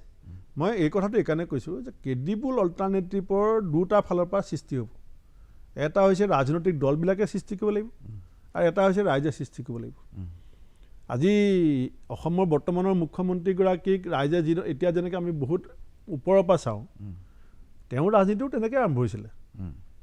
তেওঁ ভিগু ফুকন ডাঙৰীয়া হাতত ধৰি প্ৰফুল্ল মহন্তৰ হাতত ধৰি হিতেশ্বৰ শইকীয়াৰ বেগ ধৰিয়ে ৰাজনীতিলৈ আহিছে এনেকুৱা নহয় যে তেওঁ সেইদিনাখনৰ পৰাই আজি হিমন্ত বিশ্ব শৰ্মা আছিলে ৰাজনীতিত এটা পৰিস্থিতি অধ্যয়ন ৰাইজেও কৰি আছে আমিও দলবিলাকে কৰি আছোঁ আমি এতিয়া কালিলৈ আমি 9টা ৰাজনৈতিক দলৰ সৈতে একেলগে বহিম আমি বহিম আৰু বিধায়ক জিকা হৰাটো আজিকালি বহুতে মই জিকিলোঁ মই যিটো কথা কৈ থাকে এইটো বৰ বেছি গুৰুত্ব নাই ৰাজনীতিত মইতো এটা মানুহে আজিকালি প্ৰত্যেকটো কথা যিটো আমি কওঁ যে বসুদেৱ কুটুম্বকম গোটেই পৃথিৱীখনৰ ইছুকত হোৱা ঘটনাটো আমি সন্ধ্যা সময়ত সদায় গম পাই থাকোঁ এতিয়া অসমৰ 3 কোটি 30 লাখ মানুহে সমকক্ষভাৱে ইচ্ছা কৰিলে গোটেই পৰিস্থিতি পৰিৱেশ অধ্যয়ন কৰাৰ সুযোগ আছে সেইকাৰণে পৰিৱেশ পৰিস্থিতি পৰিৱৰ্তন হ'ব মানুহ ভুক্তভোগী মানুহে ভুগি আছে মূল্যবৃদ্ধিয়ে মানুহক জীয়াটো খুৱাইছে খুব বেছি 15% মানুহে মূল্যবৃদ্ধি যন্ত্ৰণাত পৰা নাই কাৰণ তেওঁলোকৰ স্বচ্ছল উপাৰ্জন ভাল বাকী গোটেই মানুহখিনি যন্ত্ৰণাত ককবকাই আছে মই এতিয়াতো আমিতো গাঁৱতে থাকোঁ গাঁৱৰ মানুহৰ যিটো অৱস্থা গাঁৱৰ মানুহে যি ধৰণে চলি আছে হয় তেওঁলোকে অৰুণোদয়ৰ কাৰণে বাট চাই থাকে অৰুণোদয় 1200 টকাটোৰ কাৰণে কিন্তু 1200 টকাটোৱে এটা পৰিয়াল 5জনীয়া পৰিয়াল এটা কি সমস্যা সমাধান কৰিব পাৰে এটা পাকঘৰ চলাবলৈ 1200 টকা সক্ষম হয় নহয় কিন্তু ফ্ৰীতে পাইছে যেতিয়া লৈছে সেইটোকে এওঁলোকে ভাবি লৈছে যে এইটো গেৰাণ্টেড এই মানুহখিনি আমাৰ লগত থাকিব এই মানুহখিনি সেইদিনাখনলৈকে থাকিব যিদিনাখনলৈকে আমি এটা ভাল বাৰ্তা আমাৰ এটা শক্তিশালী সংকল্প আমি যে শক্তিশালী বিকল্প আমি যে নতুন পথৰ সন্ধান দিম আমি যে স্বাৱলম্বী জাতিক কৰিব বিচাৰিম এই কথাখিনি যেতিয়া আমি ৰাইজৰ মাজত নি পাব পাৰিম ৰাইজে নিশ্চিতভাৱে এই বিকল্পক আদৰি ল'ব আপুনি অলপতে কৈছে যে কংগ্ৰেছৰ লগত এটা ৰাজনৈতিক দল চামিল হ'ব এই দলটো কোন মই আজিয়ে নামটো আৰু হেৰি কৰিলে বেয়া হ'ব কিন্তু মই আপোনাক এই কথা স্পষ্টকৈ কৈছোঁ এটা নহয় আমি কেইবাটাও ৰাজনৈতিক দলক আমাৰ লগত চামিল হ'বৰ কাৰণে প্ৰস্তাৱ দিছোঁ আৰু অতি যোগাত্মকভাৱে কথা আগবাঢ়ি আছে আৰু এটাকে আমি কেইবাটাও ৰাজনৈতিক দল আমি আমাৰ লগত আনিব বিচাৰিছোঁ এই কাৰণে যে আমি সংঘবদ্ধ আৰু শক্তিশালী আপোচবিন এখন যুঁজ দিব লাগিব আৰু মোক ৰাহুল গান্ধী ডাঙৰীয়াই বাৰে বাৰে এষাৰ কথা কৈ আছে যে তোমাৰ দলত থাকি যদি কোনোবাই RSS বিজেপিৰ লগত মিলি আছে তেওঁলোকক তুমি গুৰুত্ব বেছি নিদিবা বাহিৰত থাকি যদি কোনোবাই RSS বিজেপিৰ লগত যুঁজি আছে সেই মানুহখিনিক তুমি গুৰুত্ব বেছিকৈ দিয়া এতিয়া তেওঁলোকৰ যিবিলাক টাৰ্মছ এণ্ড কণ্ডিশ্যন ধৰক এটা দল মাৰ্জাৰ হ'বৰ কাৰণে হয় যথেষ্ট চৰ্ত থাকিব চৰ্ত থাকে মোৰ নেতাই কৈছে যে তুমি মানি লোৱা কাৰণ তেওঁলোকে যিটো বাহিৰত ইমান সৰু কলেবোৰৰ মাজতে জুকি আছে তেওঁলোক পাৰ্টিটো সৰু হ'ব পাৰে তেওঁলোকৰ কাৰোবাৰ MLA মন্ত্ৰী নাথাকিব পাৰে কিন্তু তেওঁলোকে নিৰবিচ্ছিন্নভাৱে আপোচবিনভাৱে যুঁজিছে গতিকে তেওঁলোকক কি লাগে যুঁজিবৰ কাৰণে এখন ডাঙৰ প্লেটফৰ্ম লাগে you give your platform let them fight against BJP and RSS সেইকাৰণে আমি যিটো প্ৰস্তাৱ দিছোঁ কেইবাটাও ৰাজনৈতিক দলক মই খুব আশাবাদী যে খুব সোনকালে আমি কেইবাটাও দলক আমাৰ দলত চামিল কৰাত আমি সফল হ'ম বৰা ডাঙৰীয়া অলপতে বিৰোধী পক্ষৰ দলপতি দেৱব্ৰত শইকীয়া ডাঙৰীয়াই এখন চিঠি দিছে আপোনালৈ আৰু এই চিঠিখনত তেওঁ উল্লেখ কৰিছে যে তেওঁ যিবোৰ মানুহৰ নাম চাম দিছিলে কংগ্ৰেছৰ দায়বদ্ধ কৰ্মী তেওঁলোকক কোনো কমিটিতে ৰখা নহ'ল অৰ্থাৎ জিলা কমিটি বা স্থানীয় কমিটি নিৰ্মাণৰ ক্ষেত্ৰত আপুনি বহু নেতাৰ পৰামৰ্শ মানি চলা নাই আপুনি নিজে একপক্ষীয়ভাৱে কামবোৰ কৰি গৈছে এই অভিযোগটো দলৰ ভিতৰত উঠিছে চাওক এটা কথা সঁচা যে বহুত যোগ্য মানুহে কেতিয়াবা স্থান পোৱা নাই এইটো মই অস্বীকাৰ নকৰোঁ যোগ্য মানে এতিয়া এনেকুৱা কিছুমান মানুহে জিলাত কাম কৰি আছে তেওঁলোকেও APCCলৈ আহিব বিচাৰে হয় কিছুমানে ব্লকত কাম কৰি আছে তেওঁলোকেও আহিব বিচাৰে কিছুমান মানুহ এটা সমষ্টিত আমি যোৱাবাৰো প্ৰাৰ্থী দিছোঁ অহাবাৰো তেওঁৰ পোৱাৰ সম্ভাৱনা উজ্জ্বল আমি তেওঁক কওঁ যে তুমি সমষ্টিত কাম কৰি থাকা তেওঁ কিন্তু তালৈ নাযায় তেওঁ ৰাজীৱ ভৱনত থাকে কিন্তু তেওঁ সমষ্টিৰ খোপনিটো নেৰে মানে আপুনি দাবীটো নেৰে আমি এতিয়া সেই ধৰণৰ কিছুমান অসন্তুষ্টি থাকে CLP লিডাৰ ডাঙৰীয়াৰ এই অভিযোগৰ ক্ষেত্ৰত মই এতিয়া মুকলিকৈ তাৰ বেছি আলোচনা কৰিব বিচৰা নাই কিন্তু এটা কথা ঠিক যে তেখেত আমাৰ দলৰ এজন জ্যেষ্ঠ নেতা অতি গুৰুত্বপূৰ্ণ নেতা আৰু তেখেতৰ যিকোনো পৰামৰ্শ মই সদায় মানি চলোঁ আৰু যিকেইটা চিঠিত ওলাইছে সেইকেইটা তেখেতে মোক কেতিয়াও পৰামৰ্শ দিয়া নাই সেইকেইটা কেতিয়াও মোক কোৱা নাছিলে সেইকেইটা চিঠি পঢ়োঁতেহে গম পাইছোঁ আৰু চিঠি পঢ়ি পেলাই মই লগে লগে ফোন কৰি কৈছোঁ যে দাদা এইকেইটা মই কৰিম আৰু এতিয়া মই গোটেইখিনি বিশ্লেষণ কৰিলে ভুল হ'ব এই আমাৰ গোটেই কামবিলাক বাহিৰত মানুহে কৃতিত ভাল হ'লেও মানে অলপ মোক কোনোবাই কংগ্ৰেচুলেশ্যন দিয়ে বেয়া হ'লেও মোক সমালোচনা কৰে কিন্তু আমাৰ কেইজনমান মানুহক বাদ দি পেলাই আমি কোনো সিদ্ধান্ত ল'ব নোৱাৰোঁ আমাৰ leader deputy leader working president এনেকৈ জিতেন্দ্ৰ সিং ডাঙৰীয়া আমি চবেই বহি পেলাই সিদ্ধান্ত লওঁ বহুতে আমাৰ মত পাৰ্থক্যও হয় সেইটো হ'বই আপুনি জানে যে মই এইফালে তাতে হৈ মেলি কিন্তু সিদ্ধান্তটো সামূহিকভাৱে হয় সেইটো আমাৰ আমাৰ এতিয়া নতুন প্ৰচেছ কৰিলে উদয়পুৰ সংকল্প শিবিৰৰ পাছত এতিয়া PAC বুলি কৈছে পলিটিকেল এফেয়াৰ্ছ কমিটি এতিয়া দলকেইটাক মাৰ্জাৰ ক্ষেত্ৰত কথা মই আগবঢ়াইছোঁ কিন্তু মই PACক জনাইছোঁ যে এনেকুৱা এটা প্ৰচেছ হৈছে আপোনালোকে কিবা ক'ব নেকি আৰু সৰ্বোচ্চ সিদ্ধান্তটো PAC ল'ব ফাইনেল মোক মোৰ প্ৰস্তাৱটো মই PAC লৈ নিব লাগিব PAC পাছতো কেতিয়াবা PAC ক'ব লাগে পাৰে যে এইখন একযোগে দিবলৈ নিয়া এতিয়া কেইটামান সিদ্ধান্ত আমি একযোগে দিবলৈ নিব লাগিব কেলৈ এতিয়া ধৰক আমাৰ যিটো পঞ্চায়তৰ প্ৰাৰ্থিত্ব বাছনি প্ৰক্ৰিয়াটো এইটো আমি বিকেন্দ্ৰীকৰণ কৰিব বিচাৰিছোঁ ক্ষমতাটো আচ্ছা সেইটোত আমি 19জন মানুহে PACত সিদ্ধান্ত লৈছোঁ যে আমি প্ৰাৰ্থিত্ব বাছনিৰ প্ৰদেশ কংগ্ৰেছৰ ক্ষমতাটো কাটি আমি জিলা ব্লক কিন্তু সেইটো আমি এক্সিকিউটিভ দিব লাগিব সেইটো PACতে আমাক কৈছে যে এইটো তোমালোকে এক্সিকিউটিভ পাতিও মতামতটো ল'ব লাগিব সেইকাৰণে এনেকুৱা কিন্তু সিদ্ধান্তটো মই ঘোষণা কৰোঁতে ভাবে ভূপেন বৰাই কৈছে কমিটিখন মোৰ নামত এনাউন্স হয় ভাবে যে ভূপেন বৰাই কৰিলে তেনেকুৱা নহয় ভিতৰত আলোচনা হয় পুৰা ডেমক্ৰেটিক প্ৰচেছটো কমপ্লিট কৰাৰ পাছতেই কামবিলাক হয় বৰা ডাঙৰীয়া বহুত ধন্যবাদ আৰু নিৰ্বাচনলৈ এতিয়া বেছি সময় নাই নিৰ্বাচনৰ পূৰ্বে মেজবেলৰ মজিয়াত আপোনাক পুনৰ লগ পোৱাৰ আশাৰে আজিলৈ ইমানতে সামৰিছোঁ নমস্কাৰ ধন্যবাদ আপোনাকো ধন্যবাদ